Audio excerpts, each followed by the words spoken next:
certainly justify that. Does the green Kristen? card status in any way influence that determination? Not that I'm aware of. Kristen? Sarah, I want to follow up on the questions John was asking you earlier. You're making the case that these are not new policies he's talking about. And yet the question still remains. He is delving into a policy and political discussion, and he and you were very clear after the Las Vegas shooting that it wasn't appropriate to talk about policy. So what's the difference now? I said it wasn't appropriate to politicize the conversation, which I don't believe we are. We're talking about protecting American lives, and there are things that this president has consistently and repeatedly talked about, advocated for, pushed for, introduced executive orders for, supported legislation for, time and time again since long before he was even president of the United States, that support this position. It's not a new position. There are facts that we know about this horrific tragedy that we know caused some of the things in this horrific tragedy that I think determine what those policy positions that he's been advocating for long before yesterday are very consistent with the activity that could have prevented something like this from happening. The president invoked Chuck Schumer's name, so how can you argue that it's not a political argument that he's making? Look, Senator Schumer has supported these opposing policies, and I think that that is a very basic fact. Margaret, It's not unifying the country. Is he failing to unify the country at this he critical helped moment? implement them on the front end long before the Gang of Eight, and the Gang of Eight would have only addressed one part of that problem, as we've talked about many times before. He may have helped isolate one part of the problem, but it would have exacerbated so many other parts of the problem that fall within our immigration system. If you only address one part and not in the totality of it, and introduce a fully and more responsible immigration reform like the president has proposed, like the president has outlined, then you're not addressing the problem, you're not fixing the problem, you're only making things worse. Margaret. Republicans who voted for it, Sarah? Margaret. When he's talking about quicker, greater punishment, is he just talking about better enforcement of laws that currently exist, or is he talking about some sort of extrajudicial process, and are you looking at doing an executive order that would empower him? Would you make something like that public, or would you consider doing a secret order? And very quickly, I also want to ask you, is he really serious about tying the Obamacare mandate stuff to the tax thing? Or that seems like you would just blow the whole deal up, blow right through that Thanksgiving. Very different questions. Let me try to address the first part in terms of, I believe he was voicing his frustration with the lengthy process that often comes with a case like this. So I think that was simply the point he was making. In terms of the mandate, we're focused on pushing through tax cuts and tax reforms separately. Obviously, we've never made it a secret that we'd like to repeal and replace Obamacare. We'd still like to do that, but we still think it's probably more likely to do something like that in the spring. Sarah, John Miller, the Deputy New York City Police Commissioner, said the suspect committed the attack in the name of ISIS. Governor Cuomo said the suspect was associated with ISIS. How can the president make the case that we are annihilating ISIS when an attack like this occurs? Are his policies emboldening the remnants of ISIS? Not at all. We certainly, I don't think there's any way that you could discredit the progress that has been made on ISIS with a total defeat taking place in taking away their strongholds in both Raqqa and Mosul. But when that happens, as the president even said today, you have people that splinter off, go other places. Look, and we're meeting them in each of those places as much as possible, and we're going to continue to do that. It's another reason this president wants to institute extreme vetting to help keep more people out of our country that want to do us harm. Thank you, Sarah. Sorry, I was pointing at you. The president said earlier, today starting the process of terminating the diversity lottery program. What did he mean by starting the process? Just that we're going to continue pushing for and advocating for getting rid of this program.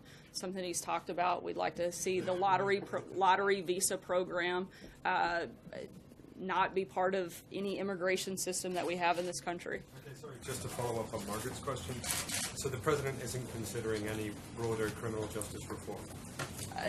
As I said, we'll look at other specific ways to deal with it, but right now he was simply addressing his frustration with the lengthy process. John Gizzi? Yeah, thank you, Sarah. A follow-up question on John Decker's question. The criterion that you listed for enhanced vetting sounds very much like that for a national ID card, a subject that comes up every few years in Congress, but which has never been acted on. Is the administration in favor of a national ID card as part of the enhanced vetting? Look, we've laid out what our principles and our priorities are, and we'll work with Congress on determining the best way to make those specific pieces of legislation. But the things that I outlined are what we'd like to see, and whether or not what form that comes in, that's yet to be determined. But those are the principles we'd like to see take place in any extreme vetting program. You're not ruling out a national ID card as part of the... Right, but I'm also not saying that we're fully in. I'm saying that we've laid out the principles and the priorities that we'd like to see and that we think are important in an extreme vetting program. Blake? Between the time the president sent the tweet out last night saying that he's called for a step up of extreme vetting until now, can you lay out exactly what has been stepped up in that time frame?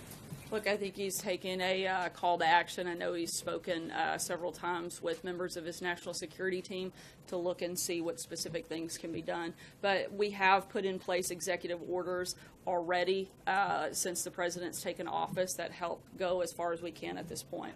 Going on tax reform real quick, if I can, do you mind? It's possible that one of the things that Republicans are looking at right now is drastically lowering the cap for 401ks.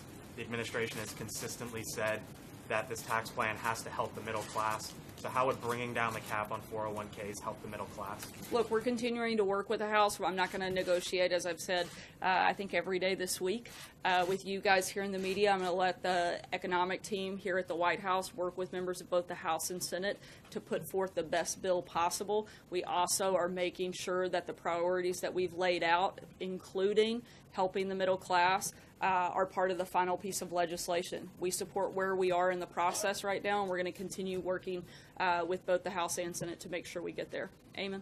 Thanks, Sarah. On that tax cut bill, what does the president want that bill to be called? There are reports that he wants to call it the Cut, Cut, Cut Act. Was that correct? Look, I think the president, if it's called the Cut bill, great. I think that the biggest priority that he has is making sure it does what he's laid out are his priorities in that piece of legislation. That's providing tax relief for middle class. It's making it more fair. It's making it more simple. Those are the things that he's mostly focused on. If it's called Cut, Cut, Cut, and it includes massive tax cuts like this president is proposing, I think we'd perfectly be fine with that name.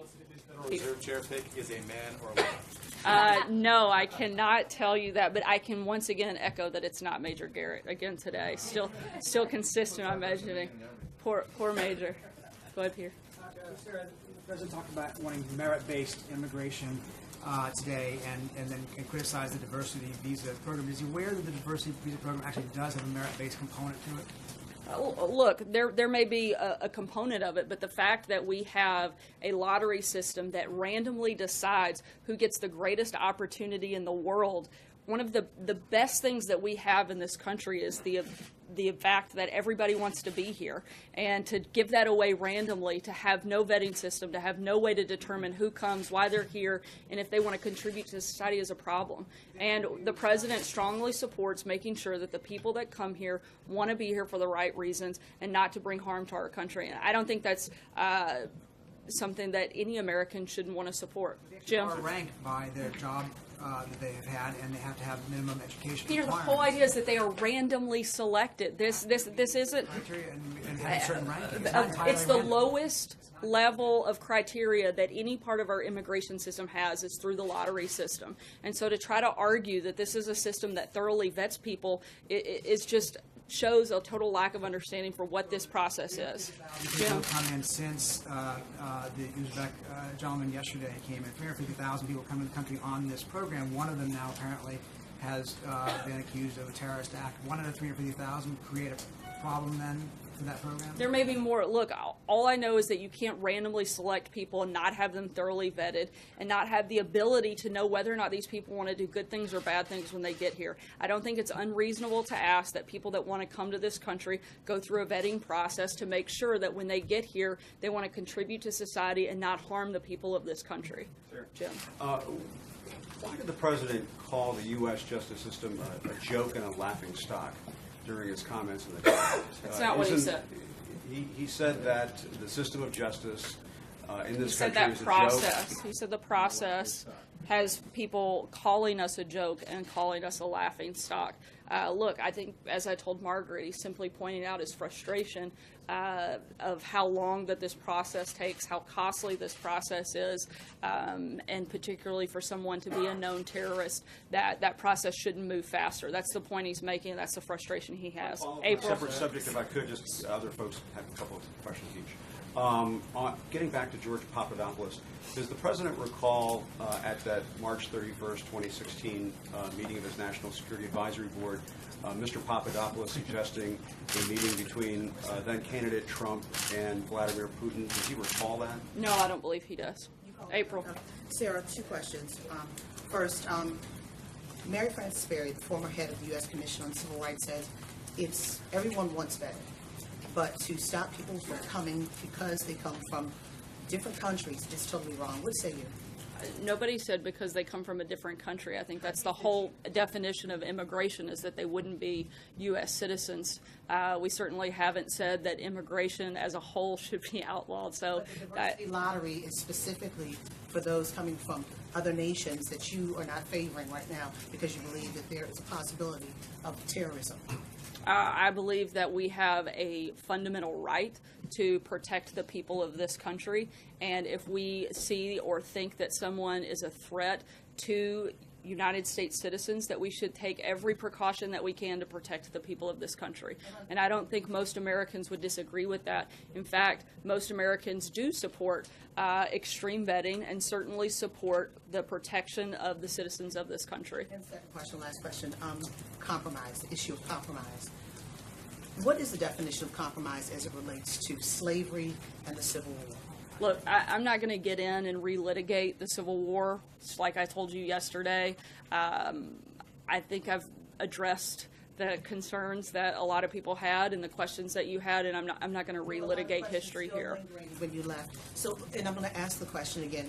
Why don't you ask it in the way that you're apparently accusing me of being? I'm not accusing. I'm asking a question, Sarah. Seriously, the question is: does this administration believe? Does this president believe slavery was wrong? And before you answer, Mary Frances Berry, a historian, said in 1860 there was a compromise. The compromise was to have southern states keep slavery, but the Confederacy fired on Fort Sumter that caused the Civil War.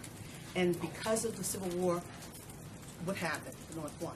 I think it is disgusting and absurd to suggest that anyone inside of this building would support slavery. Peter. Yesterday from that podium you said all of our leaders have flaws. Washington, Jefferson, Roosevelt, and Kennedy.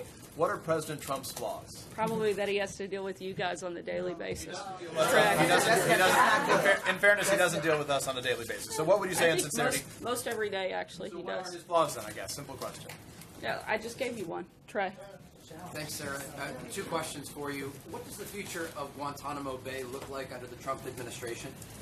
I don't have any announcements or changes or adjustments to policy at this point. Follow up on last night. Could you give us a little bit more of the tick-tock of how the president found out about this terror attack in New York City, how he immediately responded, who he got on the phone with right away? Just trying to get a better understanding of where he was at this time, what he was doing, and what actions he took following the news. The president was in the Oval Office when this took place, and he was first briefed by General Kelly shortly after it happened. I'm going to take one last question. Sarah. Thank you, Sarah. Nope, right here. Thank you, Sarah. Will President President Trump look for enhancing anti-terror measures with other foreign countries during his visit to Asia? And also, will President Trump call the leaders of Argentina and Belgium to express his condolence? I believe that arrangements are being made for him to speak with the leaders of those countries. They're working between the two teams to set that up. In terms of looking for conversations around anti-terrorism, that will certainly be discussed throughout the trip over the next several days. And as I said earlier this week, General McMaster will be here tomorrow to discuss the trip in more detail and certainly in more depth for the briefing tomorrow. Thanks so much and have a good day. We'll let you know later today what time that should be, but both will most likely take place in the afternoon. Thanks, guys.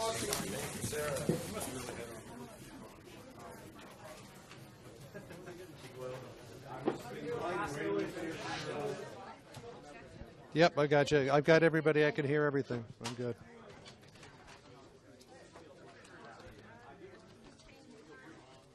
Okay.